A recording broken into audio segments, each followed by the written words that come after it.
God's और mortals दोनों से फियरफुल होकर शक्तिशाली शनिदेव को अचानक लगा कि उनकी शक्ति खत्म हो रही है। उनकी चमक फीकी पड़ने लगी। उनकी पावर बिगैन टू वैंडर और इससे पहले कि वे कुछ कर पाते, उन्हें तारों से नीचे गिरा दिया गया और वे कॉस्मिक एबिस में गिर गए। इटर्निटी में पहली बार कर्म के ग्रेट एनफोर्सर शनिदेव शक्तिहीन हो गए। भगवान विष्णु के 10 अवतारों के बारे में सभी जानते हैं, शक्तिशाली दशावतार।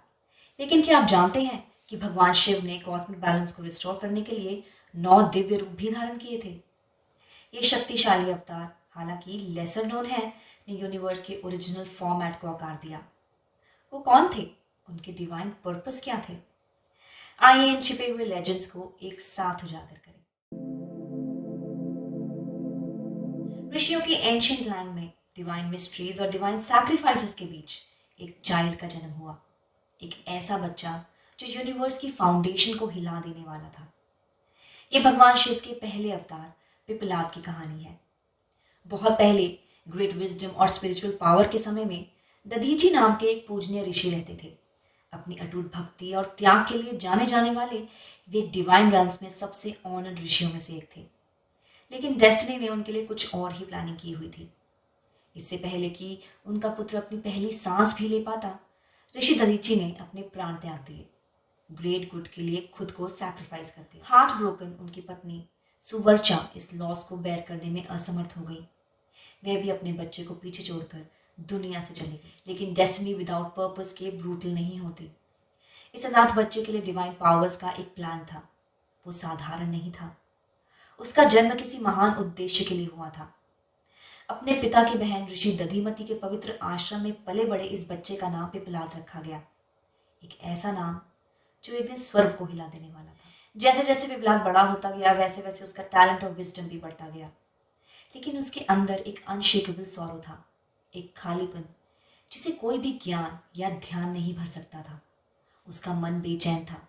उसका heart was full of questions. उसके पिता कौन थे? उसने उन्हें कभी क्यों नहीं जाना?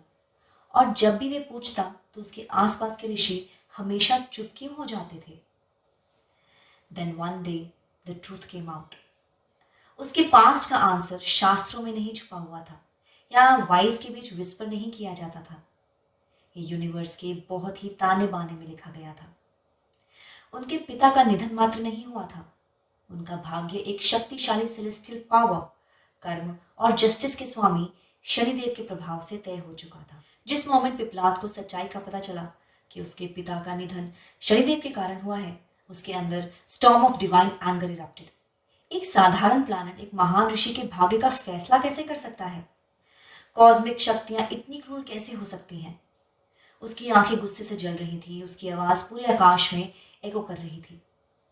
भगवान शिव की शक्ति अपनी आत्मा में फ्लो होने के साथ पिपलाद आकाश के ह्यूज एक्सपेंशन के नीचे खड़े हो गए और ऐसे शब्द बोले जिससे ब्रह्मांड कांप उठा। उन्होंने शनिदेव को श्राप दिया कि शनिदेव सेलेस्टियल बॉडीज के अमंग अपना प्लेस खो देंगे और he shall fall from the heavens and lose all his powers. Gods और मॉर्टल्स दोनों से फियरफुल होकर शक्तिशाली शनिदेव को अचानक लगा कि उनकी शक्ति खत्म हो रही है। उनकी चमक फीकी पड़ने लगी। उनकी पावर बिगैन टू वैंडर और इससे पहले कि वे कुछ कर पाते, उन्हें तारों से नीचे गिरा दिया गया और वे कॉस्मिक एबिस में गिर गए।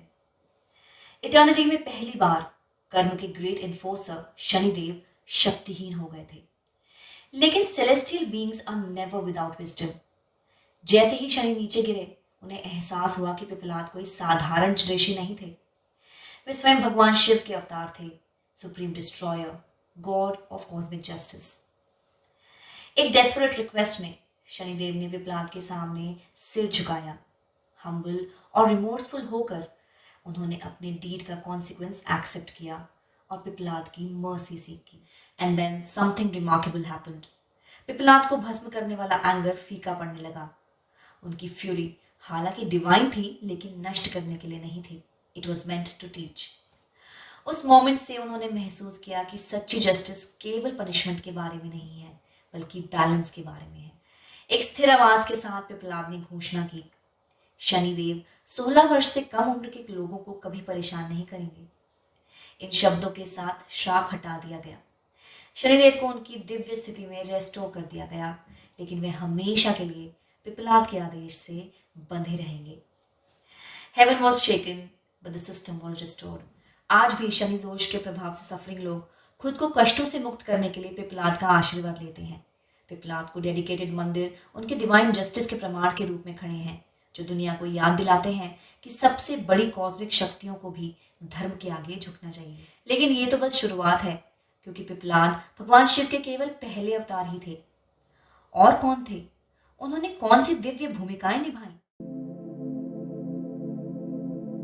आइए जानते हैं उनके दूसरे अवतार माइटी और डिवोटेड नंदी की कहानी को। कैलाश के गार्जियन वॉरियर्स में सबसे शक्तिशाली और महादेव के सबसे लॉयल भक्त। शिव ने नंदी के रूप में प्रकट क्यों चुना और उन्हें इतना खास क्या बनाता है? एक समय जब ऋषियों के पास कॉस्मोस का ज्ञान था, एक महान तपस्वी रहते थे, ऋषि शिलाद। भगवान शिव के प्रति उनकी भक्ति अद्वितीय थी और उनके दिल में केवल एक ही इच्छा थी, एक ऐसा बच्चा हो जो अमर, गुणी और महादेव को डेडिकेटेड हो। ऋषि शिलाद ने वर्षों तक कठोर तपस्या की, रिजिड क्लाइमेट में स्थिर खड़े रहे, केवल हवा पर जीवित रहे और कॉन्सेंट्रेटेड होकर ध्यान लगाया। उनकी तपस्या ने स्वर्ग को हिला दिया और अंत में भगवान शिव उनके सामने प्रकट हुए। भगवान शिव ने ऋषि शिलाद को पुत्र प्राप्ति का वरदान दिया, लेकिन उन्होंने बताया ये बच्चा हमेशा की तरह पैदा नहीं होगा। शिव के ही सार का एक रूप होगा और उसका नाम नंदी होगा। ऋषि शिलाद अपने हृदय में शिव का आशीर्वाद लेकर घर लौटे। एक दिन जब वे इंटेंसिव ध्यान में बैठे थे तो एक सेलेस्टियल ग्लो ने उन्हें घेर लिया। इस दिव्य प्रकाश के भीतर से एक शानदार बैल उभरा, जो मजबूत और शक्तिशाली था, जिसकी आंखें ज्ञान और भक्ति से चमक रही थी। ये नंदी थे, जो फ्लैश से नहीं बल्कि शिव की अपनी डिवाइन एनर्जी से पैदा हुए थे। जैसे जैसे वे बड़े होते गए, उनकी स्ट्रेंथ लेजेंडरी होती गई। वे कोई साधारण प्राणी नहीं थे, उन्हें कैलाश पर्वत का गेट कीपर, धर्म का रक्षक और भगवान शिव का सबसे बड़ा भक्त बनना था। नंदी सिर्फ एक पवित्र बैल से कहीं बढ़कर थे। अपने ह्यूमन फॉर्म में उन्हें नंदिकेश्वर के नाम से जाना जाता था, एक दिव्य प्राणी जिसकी 4 भुजाएं थी, जिनमें से 2 हमेशा शिव के प्रति श्रद्धा में मुड़ी रहती थी, जबकि अन्य 2 एक कुल्हाड़ी और एक मृग एंटीलोप रखती थी, जो शक्ति और ग्रेस का प्रतीक थी। उनकी मैस्कुलिन विगर और वॉरियर स्पिरिट ने उन्हें हर्ड्स का रक्षक, धर्म का एक फियर्स गार्डियन और शिव के फॉलोअर्स में प्रथम बना दिया। लेकिन सबसे बढ़कर महादेव के प्रति नंदी की भक्ति अनपैरेलल्ड थी। ऐसा कहा जाता है कि कोई भी व्यक्ति नंदी की परमिशन के बिना भगवान शिव तक नहीं पहुंच सकता।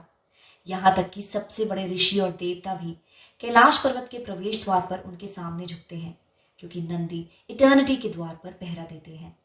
भारत भर के शिव मंदिरों में नंदी शिवलिंगम की ओर मुख करके बैठते हैं। उनके कान हमेशा सचेत रहते हैं। ऐसा माना जाता है कि नंदी के कानों में अपनी इच्छाएं कहना महादेव तक अपनी विश पहुंचाने के लिए सबसे पक्का तरीका है।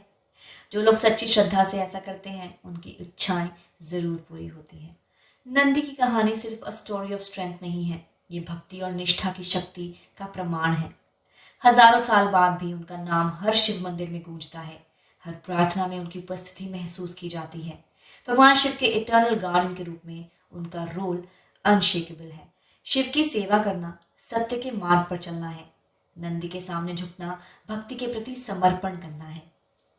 नंदी की कहानी हमें सिखाती है कि सच्ची ताकत सिर्फ शक्ति में नहीं बल्कि अटूट विश्वास में वेस्टेड है। सुप्रीम बीइंग भगवान शिव ने सिर्फ क्रिएशन और डिस्ट्रक्शन ही नहीं किया, उन्होंने यूनिवर्स को सिखाने, उसकी रक्षा करने और बैलेंस रिस्टोर करने के लिए मानव रूप धारण किया। पिपलाद की कहानी कई कहानियों में से एक है, जिनमें से हर एक पिछली कहानी से ज्यादा इंटरेस्टिंग है। दूसरी ओर नंदी सिर्फ शिव के साथी नहीं थे, वे उनके अपने दिव्य अवतार थे। अपार शक्ति, बुद्धि और प्यार। पिपलाद और नंदी की कहानी के किस एस्पेक्ट ने आपको सबसे ज्यादा फैसिनेट किया? क्या आपने कभी नंदी के कानों में अपनी इच्छाएं विस्पर की हैं? Let us know in the comments below. ये सिर्फ महादेव के 9 अवतारों में से 2 ही थे। अन्य कौन थे? उन्होंने कौन सी दिव्य भूमिकाएं निभाई थी? Stay with us as we uncover the incredible 9 incarnations of Shiva in our next episodes. Until next time, stay curious. Her her Mahadev.